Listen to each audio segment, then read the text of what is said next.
Government plan to ask ONGC to consider right issue to fund HPCL।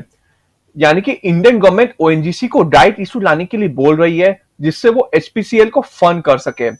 अब Indian government ONGC को right issue क्यों लाने बोल रही है दोस्तों, और एचपीसीएल को क्या चीज के लिए फंड चाहिए, ये जानने के लिए वीडियो को पूरा एंड तक देखिए। लेकिन उससे पहले अभी तक आप लोगों ने हमारे यूट्यूब चैनल को सब्सक्राइब नहीं किया है तो kindly subscribe our YouTube channel. दरअसल इंडियन गवर्नमेंट ओएनजीसी को राइट इशू लाने के लिए बोल रही है जिससे वो एचपीसीएल को फंड कर सके। और ये प्लान तब आया जब इंडिया के फाइनेंस मिनिस्टर ने इस साल 300 बिलियन रुपए यानी कि 3.6 बिलियन डॉलर की इक्विटी प्रोवाइड करने का अनाउंसमेंट किया, जिससे जितने भी बड़े ऑयल रिफाइनरीज है वो क्लीनर एनर्जी की तरफ मूव कर सके। यानी कि दोस्तों गवर्नमेंट का क्लीन एनर्जी पर फोकस कर रही है। इंडियन गवर्नमेंट ने ओएनजीसी को कहा कि ओएनजीसी राइट इशू लाने को कंसीडर करे जिससे वो एचपीसीएल यानी कि Hindustan petroleum corporation green project को फंड जुटाने में हेल्प कर सके, जिससे 1.9 बिलियन डॉलर रेज किया जाएगा।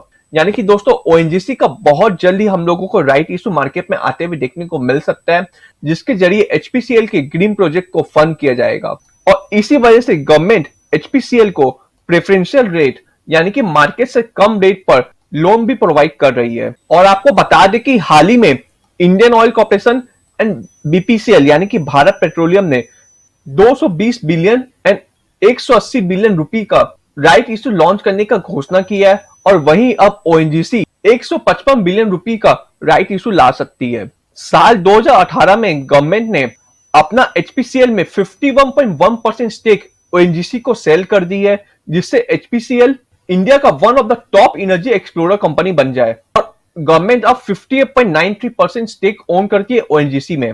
इनिशियली गवर्नमेंट एचपीसीएल में फंड इंफ्यूज करना चाह रही थी प्रेफरेंसेस शेयर अलॉट करके, लेकिन उसके वजह से ओएनजीसी का स्टेक एचपीसीएल में 50% से नीचे चला जाता और गवर्नमेंट का एचपीसीएल में इनडायरेक्ट कंट्रोल भी कम हो जाता, एज एचपीसीएल ओएनजीसी का सब्सिडरी है। और वहीं हम लोग आईओसी एंड बीपीसीएल के बारे में बात करें तो गवर्नमेंट का आईओसी में 51.5% स्टेक है और बीपीसीएल में 52.98% स्टेक है। और एचपीसीएल में कैसे फंड इंफ्यूज किया जाए इसका गवर्नमेंट की तरफ से कोई भी क्लैरिटी अभी तक नहीं आया है, जिसके वजह से आईओसी एंड बीपीसीएल का राइट इशू लाने में देर हुई है, जो कि पहले अक्टूबर के एंड तक लाने का प्लान था गवर्नमेंट का।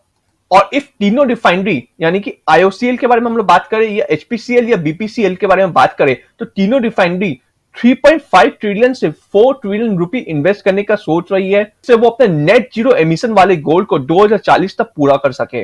अब दोस्तों देखना ये इंटरेस्टिंग रहेगा कि ये तीनों रिफाइनरी का राइट इशू मार्केट में कब तक आता है।